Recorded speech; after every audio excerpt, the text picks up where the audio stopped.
এর পিছনে থাকতে পারে ছেলেটা তেমন বিয়ে দিছি পর্যন্তই তেমন সুবিধাজনক না, এটা আমরা বুঝতে পারছি, বুঝছেন।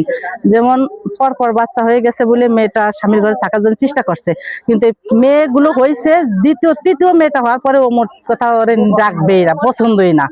মানে মেয়ে হয়েছে কেন, তারপরে সিজারের টাকা এখানে ফেলায় রাখা, এই জন্য সংসার দেখেন, এই যে সিজারের টাকা এখানে ফেলায় রাখা, তারপরে কিছু টাকা চাওয়া, আর আমার মনে হয় টাকা পয়সা চায়, মানে তেমন ওরে ই করে না। আবার ওই মেয়েগুলো একটু বড় হয়েছে, ওকে সামনে ওরে মায়ের দূর করে, ও কিন্তু মা কাছে বলে না, মানে বাবা ভ্যান চালায়, তারপরে পাশে চাষিকে দেখায় মায়ের দূর যে কিভাবে মারে, কিন্তু ও বলে না, বুঝছেন।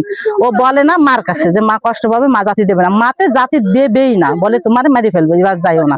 কিন্তু ওকে মা আমার মেয়ে বড় হয়েছে, আমি যাই মা, কিভাবে আমি স্বামীর সংসার যদি স্বামী তুমি মা দিয়ে ফেলে তাহলে আমি তবে জান্নাতে যাব। এই কথা ওর এই এলাকার সবার কাছে জিজ্ঞেস করবেন যে মেয়েটা কত ভালো, খুব ভদ্র, মানে এই মেয়েটা এত মারধর কত জ্বালাতন কত, ও বেশি বলতো না। তারপরে ওর ওই যে একটা বোন যে চাকরি করে, ওর কাছে টাকা নেওয়ার জন্য ওটা চিকিৎসা করে, ওরে বানও মারছে, এই 6 মাস আগে ওরে দেবে না, কিন্তু ও এসে ভালো হয়েছে, মেয়ের জন্য 2টা ছাগল জবাই দিয়ে আকিকা করে তারপরে ওই করছে, সবাই খাওয়াই বলেই নিয়ে গেছে।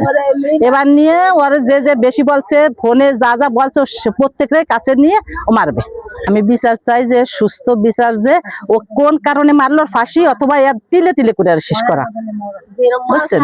আমরা ফাঁসি চাই, একটাই দাবি যে কোন কারণে মারলো এতগুলো জান, আর ওরে আমরা আমরা যে আমার কথা কি একা না, আমাদের না আপনাদেরও সবাই মিলে যে শাস্তি দেওয়ার দরকার সেই শাস্তি দেবেন।